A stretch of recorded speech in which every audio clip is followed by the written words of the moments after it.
wrong with the promo tonight, so I'm really sorry if that cuts down. We had to say goodbye to our friend Richard Harris, longtime friend, NPR executive, and worked at Nightline for many years. Just a great guy. I couldn't go. I was on duty, something Richard would understand. But other member of our family was able to go. Yes, he was a wonderful man. He was a wonderful guy. And this was handed out. Big Boston Red Sox fan. We just deepened our affinity. And you know what else he loved? Coffee. Oh, he did love coffee. Coffee was very important to him. No, he did. He did love coffee. I wish I could have and been his there. family. Yeah, and his family, Kit and his daughters. So it's the anniversary of the Ali Frazier fight in Madison Square Garden, which, in a sense, is considered the so-called high point of the sport in terms of interest. I don't even know who the heavyweight champion of the world is right now, which doesn't mean there aren't, huge matches in Las Vegas that are widely promoted, but doesn't have the public following that it did for so many years.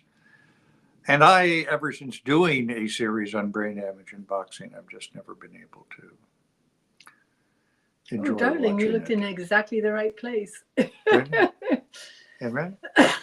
Yeah. Yeah, that's right. So, all that being said, sure love Muhammad Ali, who was an important figure in my life growing up. And Jonathan Egg has a great biography. Of course, he won the Pulitzer just in the past year. This is his biography of Ali. And I'm going to read a chapter that I didn't know about. Of course, it all traces back to Chicago. Set at a time, well, I'm just going to go ahead and read. Remember, Muhammad Ali was a member of the Nation of Islam. One day in March 1969, Muhammad and Belinda Ali were summoned to the home of Elijah Muhammad on Chicago's South Side. Although they had both been to the messenger's home before, it was unusual to be called on short notice. They were anxious. As usual, the messenger's tastefully furnished home was crowded with people, grim men in suits, quiet women in white dresses. They sat at a long dining room table where almost every seat was filled with a high-ranking official of the Nation of Islam. Clara Mohammed and some of the women in white served tea and small dishes of food. Normally, Belinda would light up in the presence of Elijah, whom she addressed as grandfather. Normally, Ali would work the room, slapping backs and shaking hands, but not this time. It was terrifying, Belinda recalled years later. Elijah Muhammad was small and thin, tiny compared to Ali, with big, warm eyes and a disarming smile. It was a smile, James Baldwin wrote, that, quote, promised to take the burden of my life off my shoulders. But Elijah Muhammad showed little of that smile at this meeting. Speaking softly and calmly, he explained why he had asked the Alis to come to his home. A few days earlier, Elijah Muhammad said he had seen Ali on TV with Howard Cosell and heard Ali say to the television journalist that he hoped to fight again soon because he needed the money. Elijah Muhammad had always followed Ali closely as the most recognizable public figure in his movement. The boxer's words and actions mattered. Elijah had not been upset when Ali went into business with men to sell champ burgers with soul sauce. He'd not been upset when Ali had exchanged pleasantries with Martin Luther King, nor upset when Ali had begun his tour of mostly white colleges. But the sight of Ali on TV saying he wanted to fight again because he needed money had enraged the Nation of Islam leader. Ali listened quietly as the messenger explained. The Nation of Islam, he said, had always disapproved of the sporting life. The sporting life was worse than frivolous. The sporting life corrupted men's souls.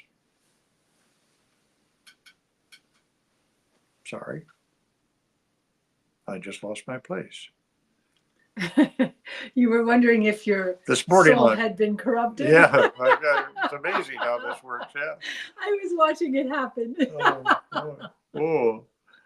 The sporting life promoted greed and violence. The sporting life distracted men from religious observance. Elijah Muhammad said he was disappointed to hear that Ali wished to return to the sporting life, and even more disappointed to hear that he wished to do so merely for the money. Hadn't the messenger told him that Allah would provide for him? Had he lost faith? Ali's punishment, Elijah Muhammad said, would be a 1-year banishment from the Nation of Islam. Neither Ali nor his wife would be permitted to attend services or fraternize with members in good standing. The matter was not open to discussion, and Ali accepted the verdict without argument. The messenger often used expulsion to discipline his followers. He had banished one of his own children, Wallace D. Muhammad, who I profiled once, for questioning some of the nation's teachings, and most famously had suspended Malcolm X, a suspension from which Malcolm never returned. For Belinda, who had grown up in the Nation of Islam and whose parents both belonged, the penalty was almost unbearable. It was like going to prison, she said. A few days later, when Elijah Muhammad publicly announced his decision to hit Ali where he knew it would hurt most, he took away the boxer's name. We shall call him Cassius Clay, Elijah declared. We take away the name of Allah from him until he proves himself worthy of that name. Wow. At first glance, Elijah Muhammad's logic seemed strange. Ali had been a boxer when he joined the Nation of Islam. He had fought 9 times since announcing his religious conversion. He had often bragged about his love of money and cars and houses. He had abandoned the Louisville sponsoring group so that the messenger's son, Herbert Muhammad, I just remember his name, could manage his boxing career and help him earn more money. John Ali, the national secretary of the Nation of Islam, and Herbert Muhammad were each personally earning great sums of money from Ali's boxing career. Muhammad Speaks had celebrated Ali's pugilistic success with dozens of laudatory articles. So what did Elijah Muhammad's vitriolic statement mean? Why did it come now? One day, shortly after the announcement, Louis Farrakhan visited Elijah Muhammad's home. The messenger asked John Ali to read his pronouncement aloud so Farrakhan could hear it. That was one of the hardest moments I had at the table of my teacher, Farrakhan recalled. I didn't fully understand. And after John Ali read the article, Elijah Muhammad looked at me as I am looking at you and said, "Brother, I did that for you." Farrakhan wasn't sure what that meant, at least not at first, but Elijah Muhammad knew that Farrakhan, a gifted musician, had given up his career as an entertainer because the Nation of Islam considered music and entertainment frivolous. Years earlier, Malcolm X had delivered a letter to Farrakhan saying Farrakhan had 30 days to get out of music or get out of my temple. Elijah Muhammad knew that other members of the Nation of Islam had given up singing, acting, dancing, and other activities, professional and recreational, because their activities were deemed distractions. Elijah Muhammad understood that others in the nation resented the fact that Ali was permitted to box. He was the type of leader, Farrakhan said, who kept one eye on the scripture and one eye on the person to whom he was speaking. Oh, just the kind you want. Yeah, exactly. In his book, Message to the Black Man in America, Elijah Muhammad wrote that sport and play caused delinquency, murder, theft, and other forms of wicked and immoral crimes. Elijah Muhammad had made an exception for Ali, perhaps because he thought the boxer would boost recruitment and drive more sales of his newspaper, because Ali had donated money to the Nation of Islam, perhaps because Elijah had feared that Ali would ally himself with Malcolm X, or perhaps because he had seen potential in the young man. There can be no doubt that the Nation of Islam profited by its association with Ali. The boxer once fought an exhibition with Cody Jones as a fundraiser for the nation, with tickets selling at prices between $1.50 and $10 each. On another occasion, Muhammad Speaks sponsored a contest for its readers, who sold the most subscriptions in a month.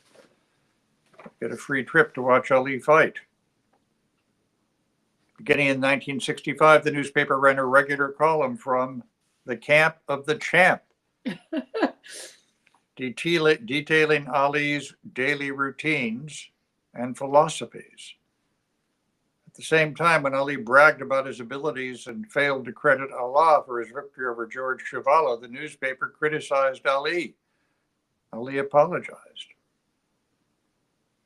If Elijah Muhammad was torn between the Quran and his accounts receivable, it's a good phrase, Ali's interview with Cosell pushed the sect leader back to the Quran.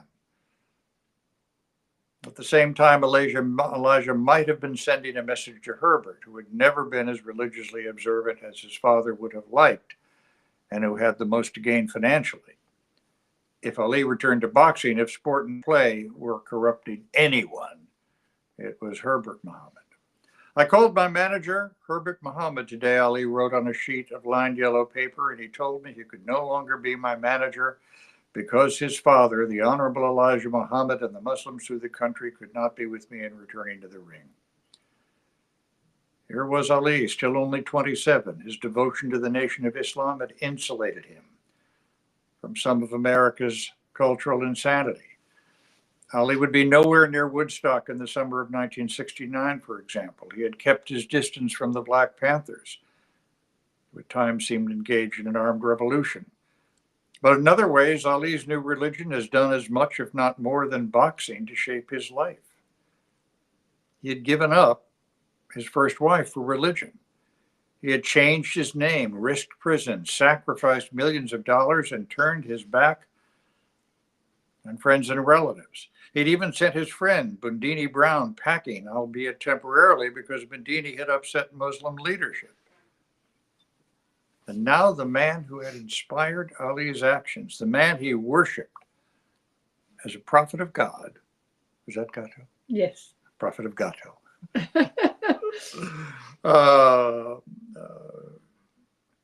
Was casting him aside, telling him he was no longer welcome because he refused to abandon boxing. It must have been bewildering.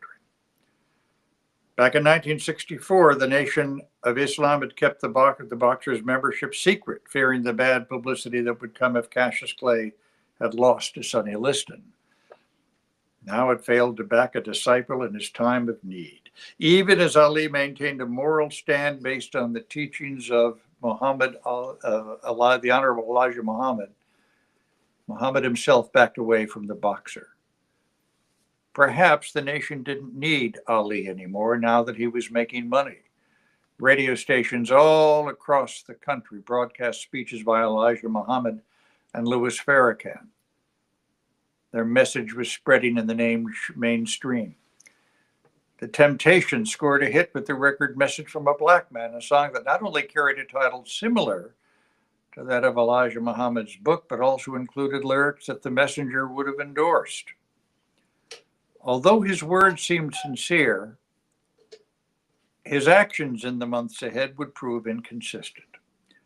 In October 1969, Ali announced he would act in a Broadway musical, something that certainly seemed to contradict the wishes of Elijah Muhammad. The musical, Buck White, big time Buck White, I remember that, was adapted from a play written by a white man, Joseph Dolan Tuatee, with songs by Oscar Brown Jr., who was black.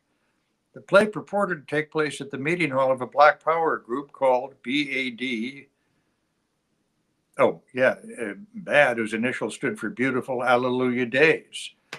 Ali was guaranteed a weekly salary in addition to a percentage of the box office gross. The play's producer, Zev Buffman, whose earlier stagings had included MAME and Plaza Suite, said he'd never paid an actor so much as he paid Ali.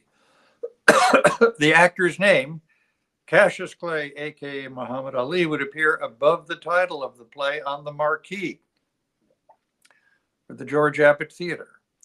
In Buck White, Ali would don a beard and an Afro wig, to play a decidedly non-Muslim activist, Buck White, as he sang the Dylan-esque lyric, "Yeah, that's all over now. We can't bear no more. We don't care no more." Ali didn't see any problem with the play because he said it is wrapped up with black people coming together, uniting to stand and do for self cleanup, respect self. He boasted he had turned down an invitation to play the boxer Jack Johnson in another Broadway play, The Great White Hope. You know who starred in that?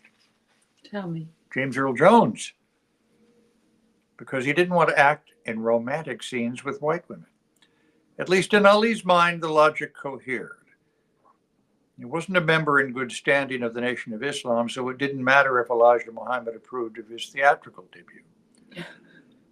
And if he were permitted to rejoin the nation and learned that Elijah objected to his Broadway work, he had an option in his contract that would allow him to quit the play. When the production opened, critics treated Ali kindly, saying he sang and acted reasonably well and that his great energy and enthusiasm made up for any lack of polish.